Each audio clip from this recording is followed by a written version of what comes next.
Hello, I'm Helen, a 29-year-old who recently tied the knot.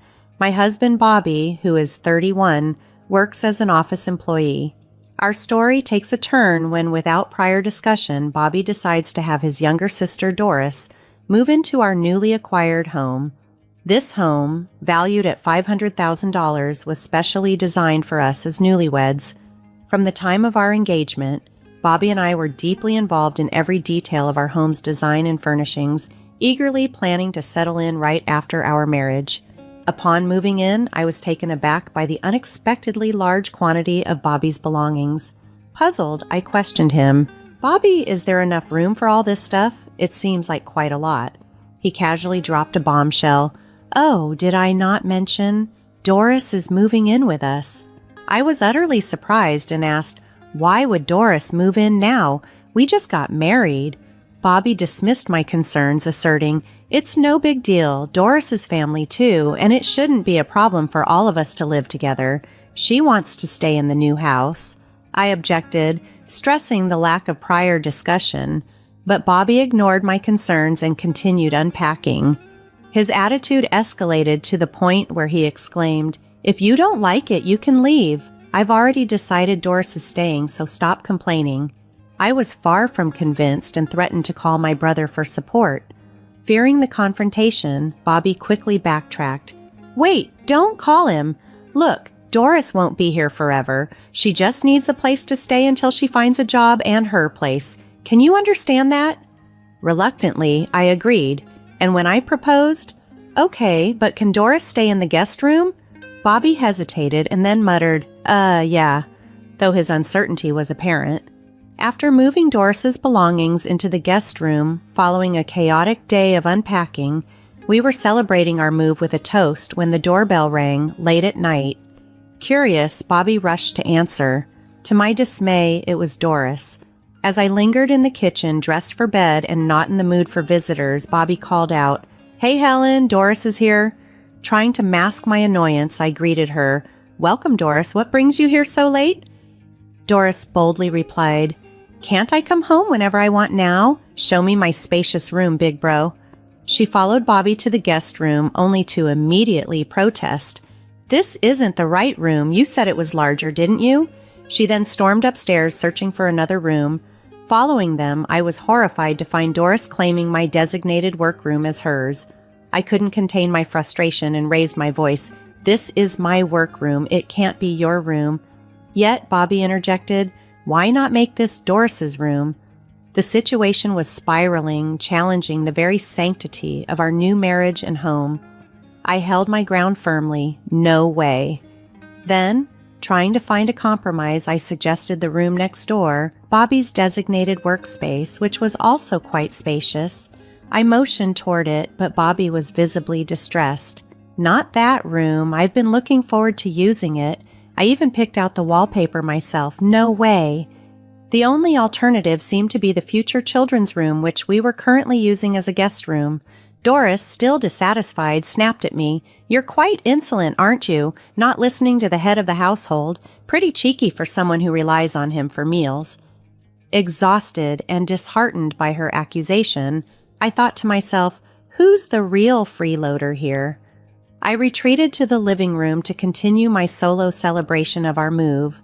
From there, I could hear them arguing, but I chose to ignore it until Bobby confronted me, accusing me. "You're always opposing me, acting all high and mighty." He grabbed the wine bottle, took a large gulp, and then shouted, "If you can't listen to me, get out. I'm the head of this household. Don't underestimate me." With that, he stormed off with Doris, even though it was late. Feeling overwhelmed, I decided to call my brother. He answered immediately, sounding upset. "Are you mad, bro? Were you sleeping?" "I'm sorry," I inquired. It turned out I had called during an argument with his wife. He half joked about the timing. "What's up? Did the move go smoothly?" "Sorry, I couldn't be there. It's done, isn't it? Don't you have to talk to your wife? Is it okay to just leave her like this?" As I began sharing the details about Doris moving in from day one and not wanting the guest room, and how my husband and Doris were treating me, my brother expressed concern that I was being treated almost like a servant. I laughed off his worries, asserting confidently, "I'm your sister, right? Me, a servant? If they think they can manage that, let them try." My brother chuckled. "Good point, but call me if anything happens." Our conversation then shifted to his troubles. I was shocked to learn his wife had been seeing other men she met on a dating site and was having an affair. He had found out after she mistakenly sent him a message meant for her lover. Bobby had been suspicious for a while, and after getting proof, he took her phone and sent her back to her parents. He planned to visit her parents' home the next day to discuss everything. We ended our call with a plan to stay in touch, acknowledging that we were both in tough situations. After hanging up, I busied myself with the remaining boxes, waiting for Bobby and Doris to return. They came back late at night, cheerfully drunk, as I continued unpacking. Despite the tension, I braced myself to welcome them. Bobby and Doris approached me with what they thought was a brilliant solution. "Let's move our bedroom to Doris's and we can each sleep in our workrooms. What do you think? It's a good idea, right? Just make sure to clear the room for Doris by tomorrow." I paused before replying. "There's something I need to clarify first. How much will Doris contribute towards groceries and household supplies each month? And she's not planning on staying here forever, right? So, how long does she intend to stay?" Bobby looked uneasy at my questions. "You want money from Doris, who doesn't have a job? Don't worry, I'll cover it with my salary." Doris chimed in with a tone of entitlement. "I'll stay until I'm satisfied. I can't stand my mom's old-fashioned cooking and her nagging at home about laundry and cleaning. Here, I can do what I want without spending a dime. It's perfect. If you don't like it, Helen, why don't you move out?" I snapped back. "Then let's divide the household expenses. I will cover my share with my income. You can use your salary for yourself and Doris." They seemed oddly pleased with this arrangement, even though I added, "And you'll need to take care of your chores." Feeling they weren't taking me seriously, I left a written note about our agreement. The next day, still concerned about my brother, I decided to visit him at his office. He took over as the president of a construction company after our father passed away last year. Surprised to see me, he invited me to speak first. I explained the situation at home and asked if there might be a position for me at his company. "Our secretary is leaving due to her husband's relocation." "It's good timing," he replied, agreeing to hire me. Then he shared his troubling news that left me stunned. His wife was pregnant, but it was clear the child wasn't his. The evidence was on her phone, filled with messages, photos, and videos of her lover, who now wanted to shirk responsibility upon learning of the pregnancy. When I asked if he was considering a divorce, he replied, "It will be tough for the kids, but I see no other option." I advised him to consult with a lawyer for a proper discussion. Returning home, I was haunted by the images and texts of my sister-in-law's affair. Despite knowing her as a loving, family-oriented person, her betrayal felt like losing a close friend. Tears welled up as I processed the shock. Amidst these thoughts, Doris persistently knocked on my door, breaking into my reverie with, "Hey, I'm hungry, can you make something?" Doris's voice echoed through the door, but I was too shocked and drained to respond, so I let her be. Then my phone rang. It was my husband, likely calling from work. Anticipating the direction of the conversation, I chose not to answer. I just wasn't in the mood to talk. Shortly after, I received a text from my brother asking if I could accompany him to a lawyer the following day. I simply replied with an OK sticker and must have drifted off to sleep. I was abruptly awakened by my husband's loud voice. "You didn't even prepare food for Doris and you're sleeping. What's that about?" he roared.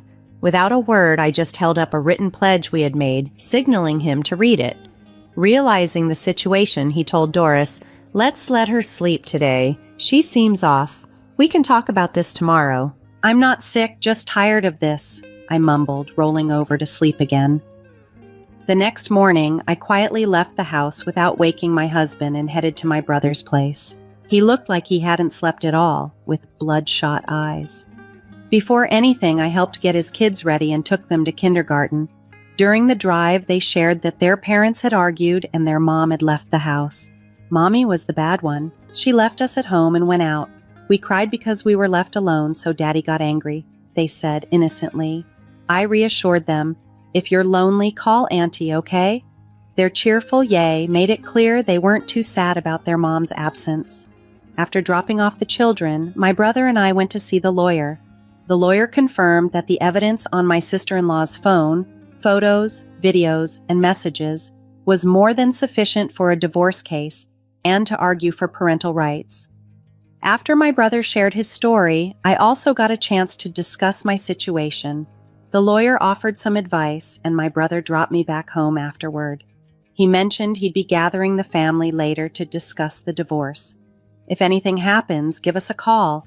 We're all here for you, he assured as he left. When I walked into the living room, the house was a complete mess. They had attempted to make breakfast, leaving the kitchen greasy and dishes strewn about. The sight was frustrating. I hesitated to clean up after them, debating whether to address the chaos. Just then, Doris appeared. Where did you go without making breakfast? Bobby didn't eat anything and had to go to work hungry. Isn't it unacceptable to abandon household chores as a wife? She confronted me. I responded firmly, you know what? I'm not your maid or servant. Weren't you taught to clean up after yourself as a child? Ignoring her repetitive complaints, I decided not to let her provocations affect me anymore. The situation at home needed a resolution, and I was determined to make sure everyone played their part responsibly. But you're the wife, Doris retorted as I stormed to my room, only to find that my belongings were gone and Doris's items had taken over my space. Shocked and confused, I confronted her in the living room. Did you go into my room? Your stuff is everywhere. What's going on? With a smug look, Doris replied, Oh, I've always loved your room. It fits my neat and cute image perfectly, don't you think? I moved your stuff into the guest room. Fuming, I hurried to the guest room where I found my computer and belongings carelessly tossed aside. The disrespect was palpable, and my anger boiled over. This was beyond tolerable. A burning desire for retribution ignited within me, and I resolved never to let this slide. I planned to confront my husband Bobby the moment he returned home. I'd show him the chaos Doris had created and ask him, Do you want to live like this with Doris and me constantly at odds? Bobby returned unexpectedly early, likely tipped off by Doris. I could hear his heavy footsteps approaching the guest room. It was clear he knew about the switch, and I braced myself for the worst. When Bobby burst through the door, his expression was fierce, with Doris grinning triumphantly by his side. You went against Doris, he accused. Aren't you my wife? Isn't it your job to look after me and your sister-in-law? At that moment, any affection I held for Bobby evaporated. He stood there, not once defending me or acknowledging Doris's invasive behavior. No calls for her to move her stuff back, and no questions about why she was disregarding my personal space. Determined, I challenged him. If this is how it's going to be, I'm inviting my brother over. He's never seen our house. Maybe it's time he does. Despite his usual apprehension about my brother, Bobby's demeanor changed with Doris beside him. Are you sure about that? If you let that thug into our house, I'll kick you out, he threatened confidently. So kick me out, try if you can. I'll call my mother, my brother, and his wife to see this place, I retorted, unflinching. His face hardened as he warned, Do not dare call your family. If you don't like it, then leave. Then Doris interjected, smirking. This is my castle with Bobby. You know you have no right to call anyone here. Even if your family comes, we'll just kick them out. Unfazed, I grabbed my phone. I'll call my brother then. To Bobby and Doris, I added, Perhaps we should live apart. You two can have fun, invite your friends, and party all you want. Sounds like you'd prefer that. Their faces lit up at the idea, and Bobby even suggested, Maybe we should just get divorced already. Fed up with their disrespect and unyielding attitude, I decided to make the call. It was time for my family to see firsthand the situation I was dealing with. As I dialed, the reality of our fractured relationship became starkly clear, but I was ready to take a stand. As Bobby and Doris buzzed with high spirits, thrilled at the prospect of having the house to themselves and thinking of ejecting me, I calmly warned them, All right, but you'll regret this. I'm calling my family now. I reached out to my brother, who responded eagerly, "We've been waiting for this, we're on our way." His readiness to jump into action moved me, showing his anticipation of my call. Within about 25 minutes, my family arrived. Doris, who had previously threatened to kick my family out, turned pale at the sight of my brother.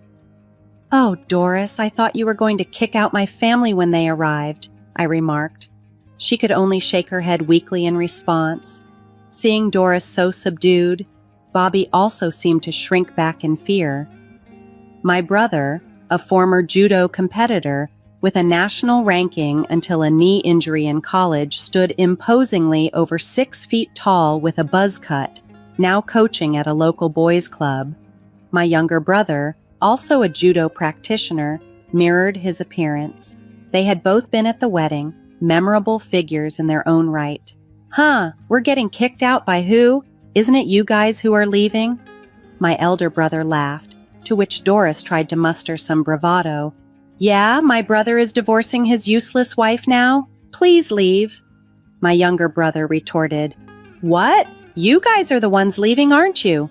This is Helen's house, isn't it? Built with her share of our father's inheritance and in Helen's name."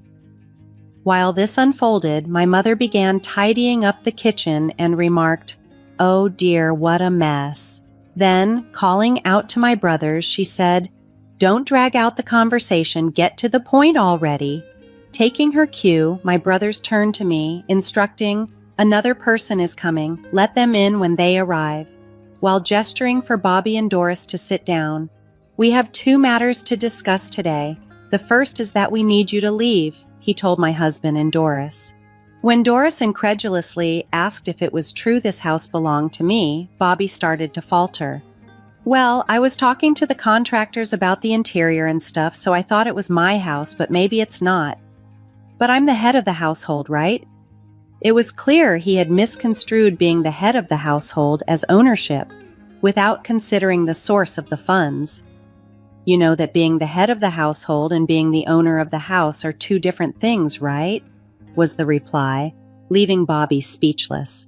However, Doris stubbornly retorted, "I won't leave. Do you know about residency rights? I have rights, so I won't leave if you don't want us here, you leave," glaring defiantly at me. "You seem to have researched this thoroughly, but this isn't a rental property and you're not paying Helen any rent, are you? So residency rights don't apply here," my brother pointed out, as Bobby, sensing the gravity of the situation, began to resist their attempts to dismiss his claims. "But I'm married to Helen, right? I can't just leave, I won't separate," Bobby argued, clinging to his last shred of defense. Just then, the doorbell rang. The guest the brothers had mentioned had probably arrived. I opened the door to find my sister-in-law, my older brother's wife, standing there, tears streaming down her face. Before letting her into the house, I turned to my brother. "Your wife is here with your child. What should we do?" My mother, ever the peacemaker, suggested she would take the child to a room upstairs. After guiding them upstairs, I allowed my sister-in-law to enter the house. Bobby, caught off guard by her appearance, stammered, "How did you find out where we live? Please, just go home for today." Bobby's suspicious demeanor did not go unnoticed.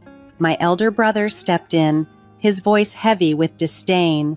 "Huh, did you forget my wife's face? This is the second matter we need to discuss." The color drained from Bobby's face, a mix of confusion and fear taking hold as he mumbled, "You mean she is?"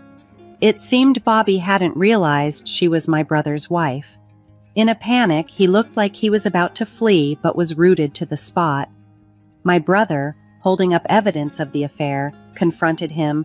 "Seems like my wife is pregnant with your child. Did you 2 plan this?" Throwing down the evidence on the table, he declared, "For me, it's divorce, nothing less." Hearing this, Doris, fearful of being caught in the scandal, blurted out, "I will pack my things and go back to my parents' house," and made a move to escape upstairs. My younger brother quickly stepped in. "We've got a truck loaded with boxes. Start packing your things right now. I'll get the boxes." Doris hesitated, asking, "Am I leaving today?" But one stern look from my brother made her relent. Meanwhile, my elder brother told his wife, "Sign the divorce papers," as he handed them to her along with a pen. Seeing the custody section assigned to my brother, She hesitated, but he firmly told her, "That's what the kids want. Your opinion doesn't matter." With tears streaming down her face, she signed the papers. "Next time, take care of the child in your belly. I won't ask for child support. In return, don't ever show your face to my kids unless they want to see you.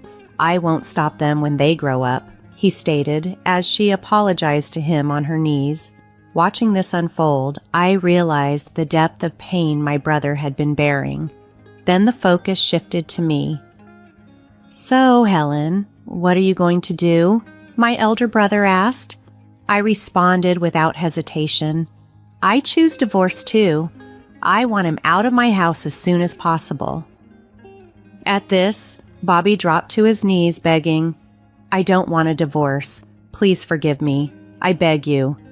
He then added desperately, "Besides, it could be his child, not mine." This only solidified my decision. I had seen enough deceit and was ready to reclaim my life and my home. When my brother calmly stated, "I'm done having kids. I've had surgery to ensure that," Bobby was left utterly speechless. My brother then handed me the divorce papers and suggested, "If you want him out immediately along with Doris, have him sign these."